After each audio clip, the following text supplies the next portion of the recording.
तो देखिए, अखिलेश यादव विधायकी के साथ अब नेता प्रतिपक्ष से भी इस्तीफा दे चुके हैं। ऐसे में चर्चा इस बात की होने लगी है कि अब शिवपाल यादव को नेता प्रतिपक्ष की कुर्सी मिल सकती है, यानी अब विधानसभा सत्र के दौरान मुख्यमंत्री योगी के सामने शिवपाल यादव हो सकते हैं, जो काफी दिलचस्प होगा। आपको ये रिपोर्ट दिखाते हैं। जब मुख्यमंत्री योगी के सामने शिवपाल यादव होते हैं तो विधानसभा का नजारा कैसा होता है, देखिए रिपोर्ट में। कभी नहीं रुके होंगे क्योंकि उनको डर लगता था, पता नहीं कब हट जाए, कब पता नहीं चाचा कब कुर्सी हथिया लें। देखिए, जल्दी शपथ दिला देना, नहीं जो मेरे ही साथ आ जाए। वोट बैंक की राजनीति आप कर रहे हैं, हम लोग नहीं कर रहे हैं।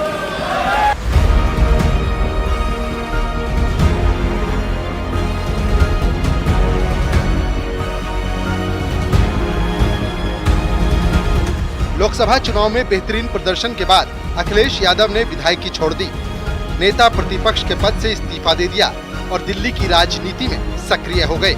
लेकिन इस इस्तीफे के बाद सबसे बड़ा सवाल है, क्या नेता प्रतिपक्ष की कुर्सी पर शिवपाल बैठेंगे? क्या अखिलेश यादव चाचा को कमान सौंपेंगे? क्या विधानसभा में योगी के सामने शिवपाल होंगे?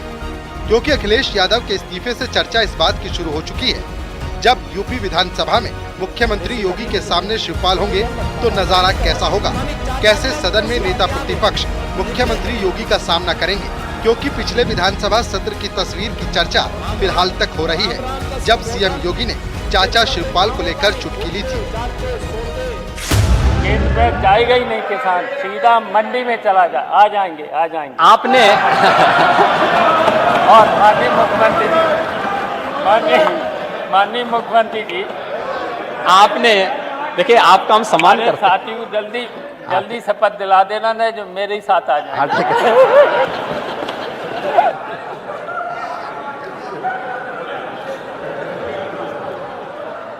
आपने शिवपाल जी, आपने अगर ये इमला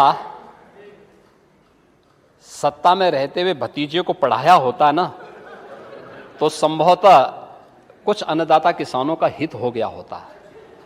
लेकिन भतीजा है कि सुनने को तैयारी नहीं आपकी बात को, पता नहीं चाचा कब कुर्सी हथिया लें।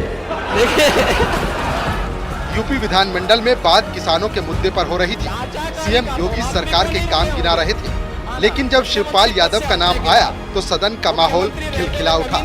हालांकि तब शिवपाल यादव सिर्फ विधायक थे, लेकिन अब उनके कंधे पर नेता प्रतिपक्ष की जिम्मेदारी लदने वाली है। अब तो हमारे समाजवादी पार्टी के नेताओं का, कार्यकर्ताओं का, हमारे विधायकों का, हमारे सांसदों का मनोबल तो बढ़ा है ही,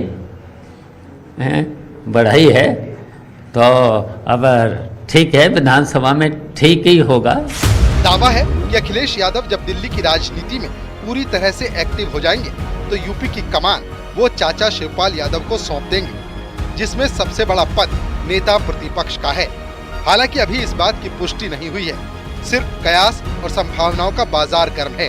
माना जा रहा है कि अगले महीने विधानमंडल का सत्र बुलाया जाएगा। सत्र में अध्यादेशों को मंजूरी दिलाई जाएगी। पिछला सत्र 2 से 10 फरवरी तक चला था। इस बार शिवपाल हो सकते हैं नेता प्रतिपक्ष, यानी सिर्फ 1 महीने का इंतजार और फिर यूपी विधानमंडल में अखिलेश की जगह शिवपाल यादव हो सकते हैं, जिनका मुकाबला मुख्यमंत्री योगी आदित्यनाथ से होने वाला है। और इस पल का इंतजार यूपी की जनता बेसब्री से कर रही है। Bureau report, news 18।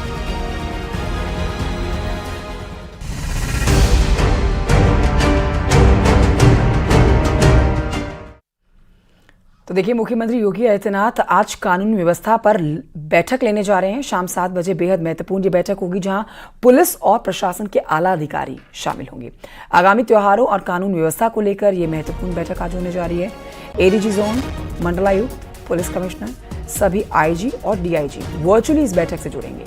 साथ ही सीडीओ, नगर आयुक्त और सीएमओ भी मुख्यमंत्री की इस बैठक में जुड़ने वाले हैं। आबकारी, पर्यटन, परिवहन विभाग के ऑफिसर्स भी इस बैठक में हिस्सा लेंगे।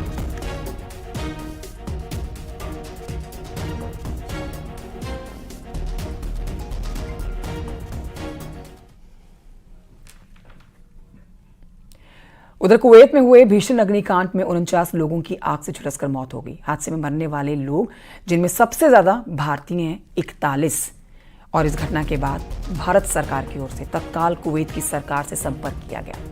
घायलों के शीघ्र इलाज के लिए कहा गया। इस बीच प्रधानमंत्री नरेंद्र मोदी ने कुवैत शहर में आग लगने की दुर्घटना के मद्देनजर स्थिति की समीक्षा के लिए एक बैठक की अध्यक्षता की, जिसमें भारतीय मूल के लोग प्रभावित हुए हैं। प्रधानमंत्री ने कुवैत में आग लगने की दुर्घटना में हुई लोगों की मौत पर शोक व्यक्त किया।